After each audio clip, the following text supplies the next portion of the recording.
aims to provide some answers and, in some cases, closure for families of those who vanished. The organization is hosting a conference at The Hague today. Her Royal Highness Queen Noor of Jordan is the commissioner of the ICMP, and she joins us now live from The Hague. Your Majesty, thank you very much for being with us. Give us an idea of just how wide of a scope this issue is of missing persons worldwide. Well, since World War II, millions have gone missing in the world due to war, organized crime, human trafficking, but also, as you mentioned earlier, due to natural disasters and migration as well. We began our work after 1996 in the Western Balkans, after the wars there of the 1990s, and the success that we've achieved there, unprecedented in accounting for 70% of persons missing from the tens of thousands in those wars, and the lessons we've learned that can apply to all missing persons the world over, have led us now to provide assistance to about 25 countries, and also to convene the first ever conference to address the issue of missing persons from all causes, irrespective of location or circumstance. What kind of lessons did you say that the organization has learned, and in terms of how this can be prevented or at least helped going forward? Well, one of the lessons that we learned, which I would add to your list of the humanitarian and other imperatives for trying to provide a factual and accurate and, in our belief,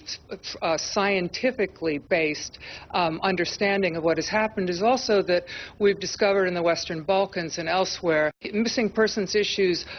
can either, if addressed properly, help to reduce the possibility of the recurrence of conflict, and help to promote conflict recovery and reconciliation among different groups, and therefore better prospects for the future. This is the case in war-torn areas around the world. We are working in Iraq and Libya right now, among other conflict regions. We estimate, there are estimates that in Iraq maybe 250,000 to 1 million persons are missing from the over many decades recently, that in Syria perhaps 50,000, 17,000 from the recent regimes, and another 30,000 just from this current conflict that's underway. And in other parts of the world, there's a need for an impartial, apolitical organization with kind of capacity that we have, the largest DNA identification laboratory system in the world, the most cost efficient and efficiently run institution that's capable of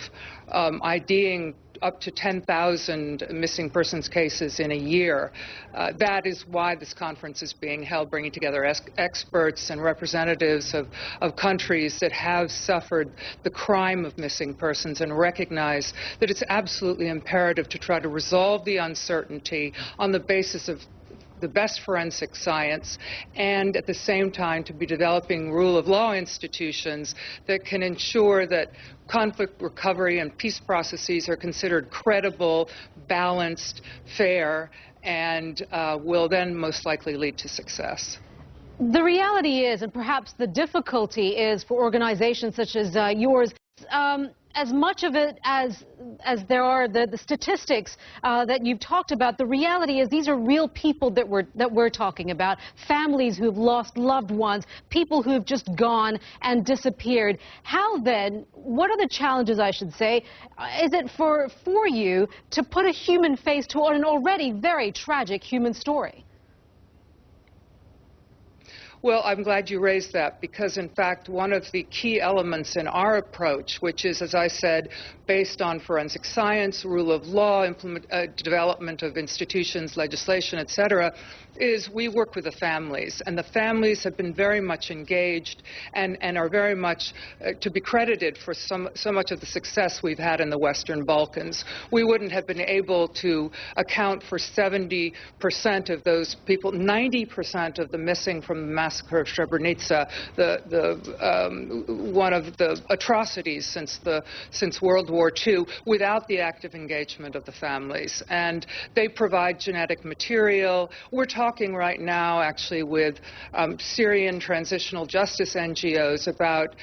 perhaps trying to begin to acquire genetic material and other data from refugees in camps surrounding Syria, and when possible within Syria, to begin the process of addressing their missing person cases as soon as possible after the conflict has ended, to try to help advance peace process, reconciliation, and a more peaceful future there as well. It's a very complex issue, and there are many component parts. As you said, one of the most important is providing a degree of certainty to the families of the missing, and it's not just the families, it's entire societies that have to rebuild trust with the state, and citizens with the state.